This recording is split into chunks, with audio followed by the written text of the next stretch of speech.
Audio clip number 29۔ اس میں آپ انشاءاللہ قرآن پاک کی سورہ بقرہ کی آیت نمبر 84 سے لے کر 86 تک کی تلاوت، ترجمہ اور تفسیر صراط الجنان سنیں گے۔ بسم اللہ الرحمن الرحیم۔ ترجمہ: اللہ کے نام سے شروع جو نہایت مہربان رحمت والا ہے۔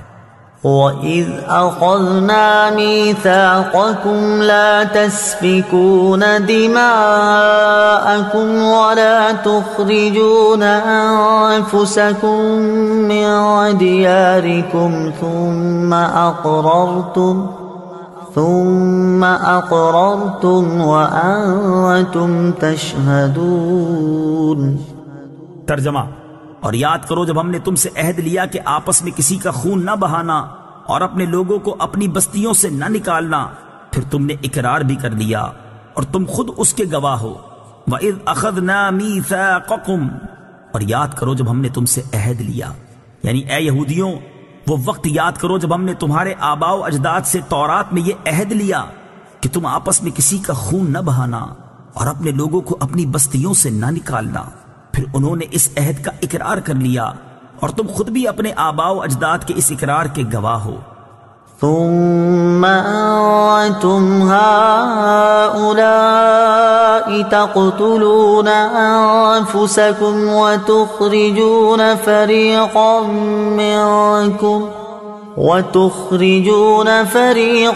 منكم من ديارهم تظاهرون عليهم بالإثم والعدوان وإن يأتوكم أسارى تفادوهم وهو محرم عليكم إخراجهم أفتؤمنون ببعض الكتاب وتكفرون ببعض فما جزاء من يفعل ذلك منكم إلا خزي في الحياة الدنيا ويوم القيامة يردون إلى أشد العذاب وما الله بغافل عما تعملون أولئك الذين اشتروا الحياة الدنيا بالآخرة فلا يخفف عنهم العذاب ولا هم ينصرون۔ ترجمہ: پھر یہ تم ہی ہو جو اپنے لوگوں کو قتل بھی کرنے لگے اور اپنے میں سے ایک گروہ کو ان کے وطن سے بھی نکالنے لگے۔ تم ان کے خلاف گناہ اور زیادتی کے کاموں میں مدد بھی کرتے ہو، اور اگر وہی قیدی ہو کر تمہارے پاس آئے تو معاوضہ دے کر انہیں چھڑا لیتے ہو، حالانکہ تمہارے اوپر تو ان کا نکالنا ہی حرام ہے۔ تو کیا تم اللہ کے بعض احکامات کو مانتے ہو اور بعض سے انکار کرتے ہو؟ تو جو تم میں ایسا کرے اس کا بدلہ دنیاوی زندگی میں ذلت و رسوائی کے سوا اور کیا ہے، اور قیامت کے دن انہیں شدید ترین عذاب کی طرف لوٹایا جائے گا، اور اللہ تمہارے اعمال سے بے خبر نہیں۔ یہی وہ لوگ ہیں جنہوں نے آخرت کے بدلے دنیا کی زندگی خرید لی، تو ان سے نہ تو عذاب ہلکا کیا جائے گا اور نہ ہی ان کی مدد کی جائے گی۔ ثم انتم ہؤلاء، پھر یہ جو تم ہو، تفسیر صراط الجنان میں ہے۔ اس آیت میں حضور پرنور صلی اللہ تعالی علیہ وسلم کے مقدس زمانے میں موجود یہودیوں کے عجیب و غریب طرز عمل کا بیان ہے۔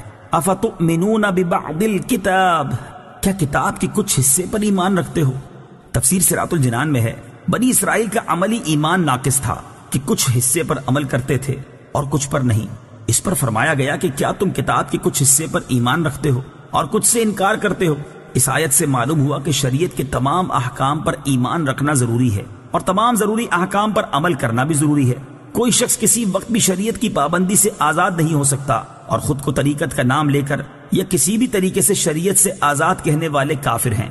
اس کی تفصیل جاننے کے لیے فتاوی رضویہ کی 21ویں جلد میں موجود اعلیٰ حضرت رحمۃ اللہ تعالی علیہ کی کتاب مقال العرفاء باعزاز شرع و علماء، علماء اور شریعت کی عظمت پر اہل معرفت کا کلام کا مطالعہ فرمائیں۔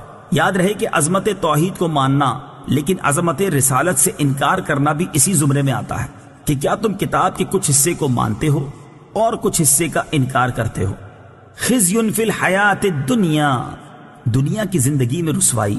تفسیر صراط الجنان میں ہے بنی اسرائیل کی دنیا میں تو یہ رسوائی ہوئی کہ بنی قریظہ 3 ہجری میں مارے گئے اور بنی نذیر اس سے پہلے ہی جلا وطن کر دیے گئے۔ اس سے معلوم ہوا کہ کسی کی طرفداری میں دین کی مخالفت کرنا اخروی عذاب کے علاوہ دنیا میں بھی ذلت و رسوائی کا باعث ہوتا ہے۔ دنیا کے بڑے بڑے معاملات کو اس آیت کے تحت دیکھا جا سکتا ہے۔ نیز یہ بھی معلوم ہوا کہ کبھی گناہوں کی شامت سے دنیاوی آفات بھی آ جاتی ہیں۔ وَمَا اللَّهُ بِغَافِلٍ، اور اللہ غافل نہیں۔ تفسیر صراط الجنان میں ہے اس طرح کی آیات جن میں یہ مفہوم ہو کہ اللہ تعالیٰ تمہارے اعمال سے غافل نہیں، ان میں نافرمانوں کے لیے شدید وعید ہوتی ہے کہ اللہ تعالیٰ تمہارے افعال سے بے خبر نہیں ہے، تمہاری نافرمانیوں پر شدید عذاب دے گا۔ یوں ہی ایسی آیات میں مومنین و صالحین کے لیے خوشخبری ہوتی ہے کہ انہیں اعمال حسنہ کی بہترین جزا ملے گی۔